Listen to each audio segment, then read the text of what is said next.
Hello there. I didn't hear you come in. Please, sit down. It's kind of windy out there. What brings you by this afternoon?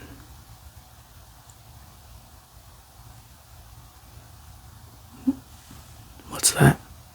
Night? 3 a.m.?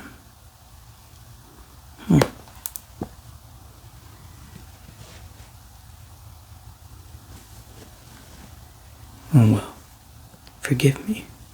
I was just so enthralled. I've been here reading. Hence, the mask. I was really inspired. Maybe I could read some to you later on. No, I'm not tired at all.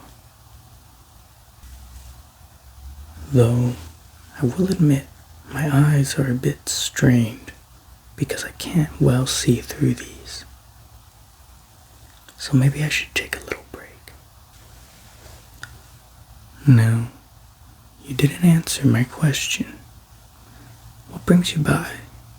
Now that I know it's late, it's very strange. You being here. Can't sleep. I see.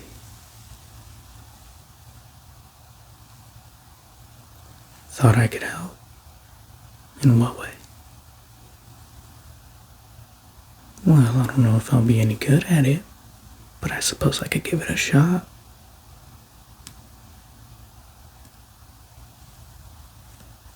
Now, what did you have in mind for this relaxation pampering? You want me to make noises? Until you are relaxed enough to go to sleep. You're quite a strange one, aren't you? But, very well. Luckily, I have a few items near me that I think would suffice for your little fetish. Oh, sorry. Oh no, I'm sure it's very scientific. Now, the first thing I have is this little bubbler.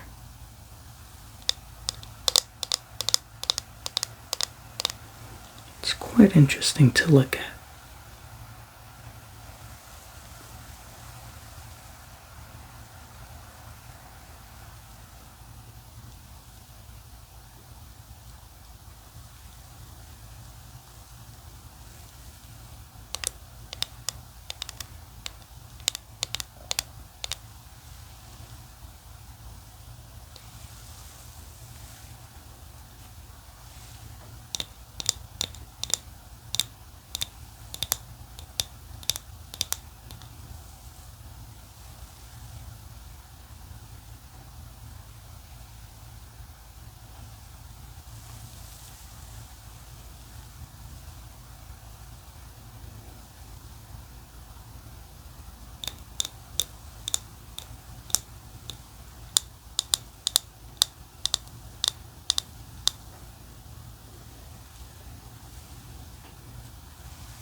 I myself like watching this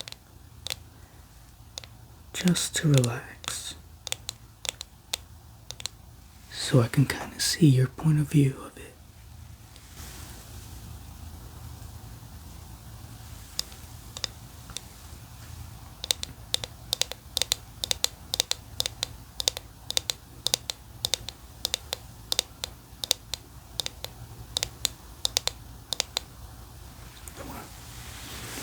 Next, I have this.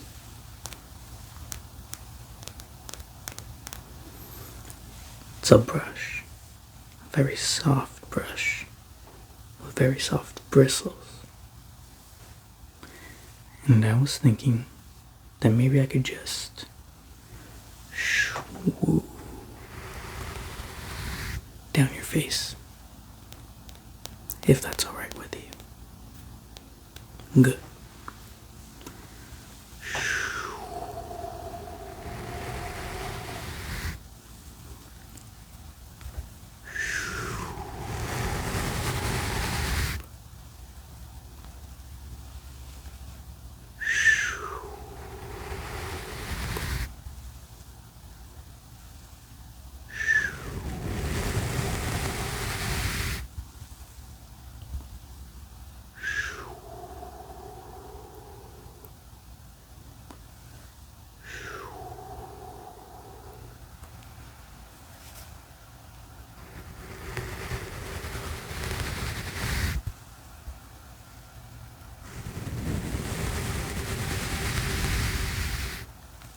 How does that feel?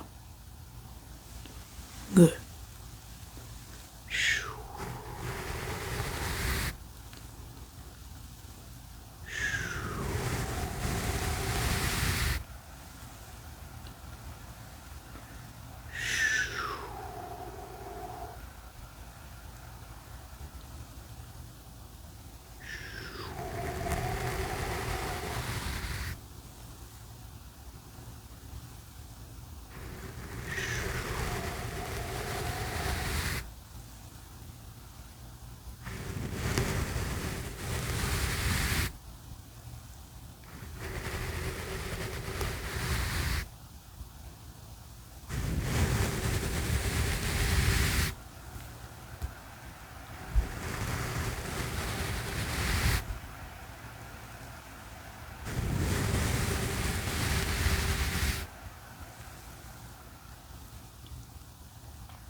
And lastly,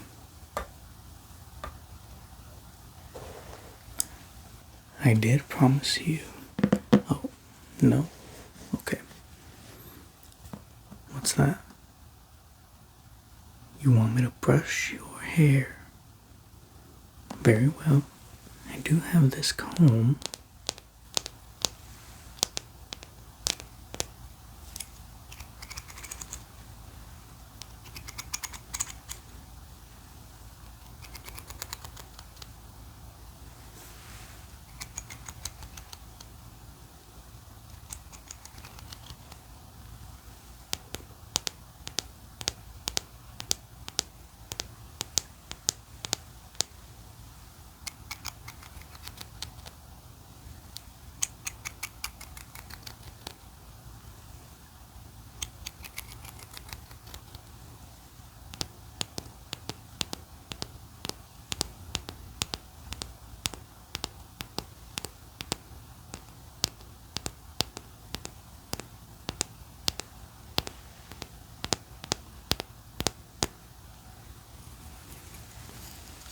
Now if I could just steal a little bit of your hair. Ooh, you have very long hair. And just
well, now that your hair is properly brushed, maybe now we can get to what I promised earlier.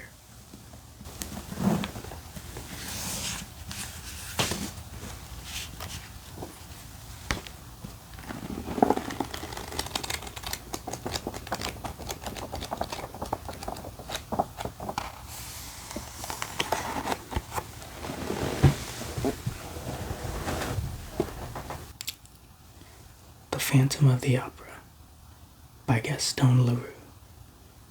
Prologue, in which the author of this singular work informs the reader how he acquired the certainty that the opera ghost really existed. The opera ghost really existed.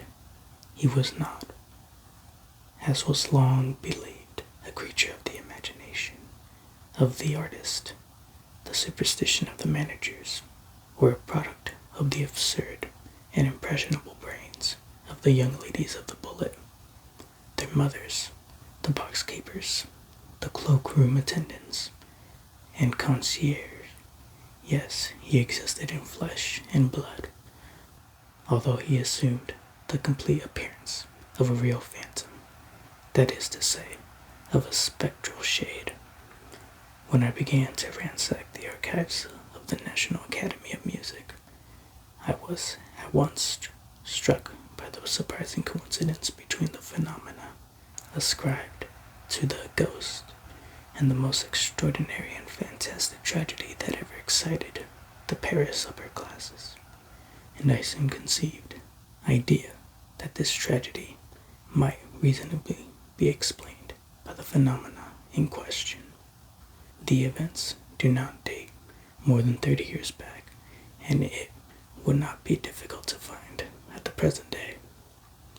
In the foyer of the Bullet, old men of the highest respectability, men upon whose word one could absolutely rely, who would remember as though they happened yesterday the mysterious and dramatic conditions that attended the kidnapping of Christine Dye, the disappearance of the victim did change, and the death of his elder brother, Count Philip, whose body was found on the bank of the lake that existed in the lower cellars of the opera on the Rue Scribe side. But none of those witnesses had until that day thought that there was any reason for connecting the more or less legendary figure of the opera ghost with the terrible story. The truth was slow to enter my mind, puzzled by an inquiry that at every moment was complicated by events which at first sight might be looked upon as superhuman. And more than once I was within an ace of abandoning a task in which I was exhausting myself in the hopeless pursuit of a vain image. At last I received the proof that my presentiments had not deceived me, and I was rewarded for all my efforts on the day when I acquired the certainty that the opera ghost was much more than a mere shade. On that day I had spent long hours over the memoirs of the manager, the light and frivolous work of the too skeptical Monsieur Mitten, who, during his term at the opera, understood nothing of the mysterious behavior of the ghost, and who was making all the fun of it, that he could at the very moment when he became the first victim of the curious financial operation that went on inside the magic envelope.